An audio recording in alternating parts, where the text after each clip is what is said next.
Have you ever heard of this advice? Just save your money and you'll be fine. It sounds good, doesn't it?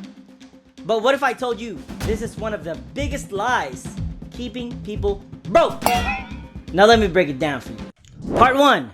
The Saver's Dilemma. Savers are losers. Robert Kiyosaki, the author of Rich Dad, Poor Dad, famously said, savers are losers. Now hold on. He's not calling anyone a loser. He's saying savers are literally losing because of one thing called inflation. Think about it. The money you save today loses value every single year. At least 2 to 3% every single year. You put it in the bank, and while maybe you earn 0.1% or 0.5% interest on your savings, inflation is eating away at 3, 5, or 8 to 9% we had a couple years ago. Eating away at the purchasing power of your money. So if you think about it, that's not really saving, that's shrinking. The more you save, the smaller your PP gets. That means you have less and less purchasing power. Part 2, why it's called currency. Now let's talk about why it's called currency. Currency, it means to flow, like a current. Money is not meant to sit still in a savings account. Money is not meant to sit still at all. It's not meant to be buried in dirt. It's not meant to be sitting in your closet or a bookshelf. Your money is losing its value while it's sitting there. Money's purpose is to be used, to make more money, and to do good for people. To improve your life, your family's lives, or help others. When money flows, it creates opportunities. It builds wealth. And when it's stagnant, it's slowly dying. Part 3, the pool versus the flow of money. Too many people think the goal of life is to accumulate a pool of money so they can stare at it. But what good is a pool if it just sits there, evaporating? The goal of money is not to hoard. The goal is to use it strategically. You can use it to invest, start a business, or to gain skills that help you earn even more. A lot of people think, for example, this rich person is so greedy, his net worth is 5 million. Well, usually a chunk of that net worth is tied up to real estate. Maybe their factory, their business equipment, tied up to a business, tied up to investments that provide jobs for people, that put food in other people's mouth. Occasionally, they have to hold their money in cash or more safer vehicles when they foresee an economic downturn. But even then, they don't just make it sit in a bank account doing nothing. They either hold it on US Treasuries, where it's still growing, usually more than inflation, or gold, but they're not making it sit around, getting saved by a bank account. Part 4, poor versus broke, a mindset shift. There's a big difference between being poor and being broke. Poor is usually a permanent mindset, believing money is just something you accumulate, like a treasure that you keep and guard.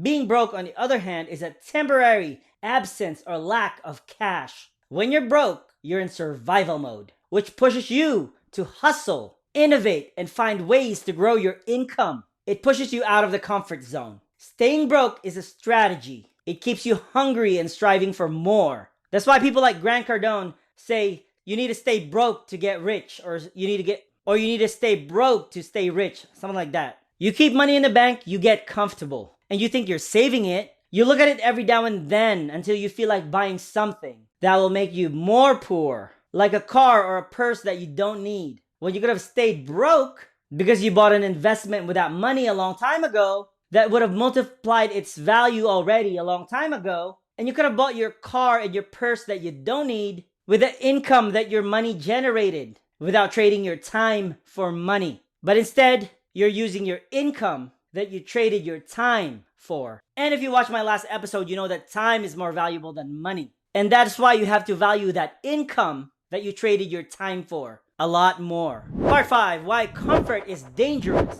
When you save too much money and get comfortable, guess what happens? You lose the urgency to grow. To grow what? To grow your income, to grow yourself. A lot of people who have saved money said, I'm just gonna work this and that and chill out. I'm gonna take a vacation, watch Netflix. But then again, they're gonna be on this cycle until they're like 65 years old. You're gonna be keeping your habit, working the job you hate until you retire. Retirement, which is another lie, and will be the next episode in this series. Lies that keep people broke. Part 6, the real goal of money. So we found out that the real goal of money is not to lock it away. It's to either make more money through investments or assets because you want to make your money work for you because you don't want to work for the rest of your lives. Because most people, I'm not saying all, but most people don't like their job, don't like living paycheck to paycheck. And number two, which is to make your life better, which happens if you make your money work for you. When you understand this truth, you'll never look at money the same way again.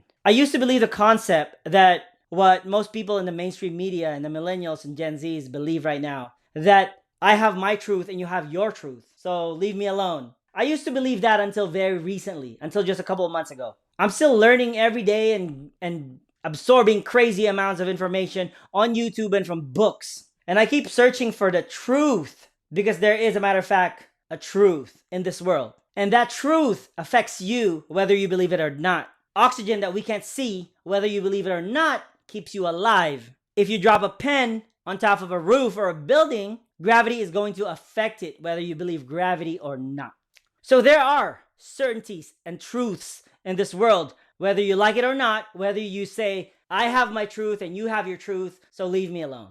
And that is exactly what we're trying to cover in this series. The lies and the truth about money and the lies which keep us broke. And we'll discover the truth that will make us the master of money instead of making money the master over us. So the next time someone tells you to just save your money, think twice. Saving alone won't make you rich. And why do you need to get rich? Because inflation and outside forces is actively, intentionally keeping you poor. And without intentionally and actively trying to get rich, you will be poor. All it takes to regress and deteriorate is neglect, while it takes intention to improve and be better. There are many kinds of saving. Saving for long term is definitely not the way to go. I'll take saving for a rainy day or an emergency better. But I would still debate that. If you're able to build a cash flowing business, or you have a significant amount of cash flowing investments, that will take care of you a lot better and take you further than saving for a rainy day. There's saving to buy the next asset, or saving the next down payment to buy a next cash flowing real estate, or saving for capital for the next business.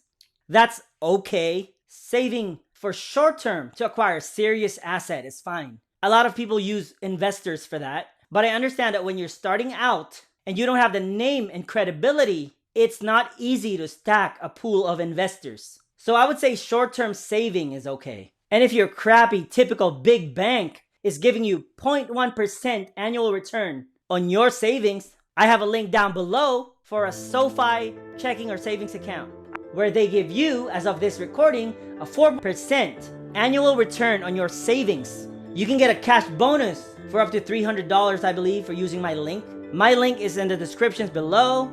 Do your research. You may need to set up a direct deposit with them, but it's not hard. Just use the link and you can even call them if you have any questions. For more finance, investing, real estate, and macroeconomics, let's all learn wealthy together. I'll see you in the next video.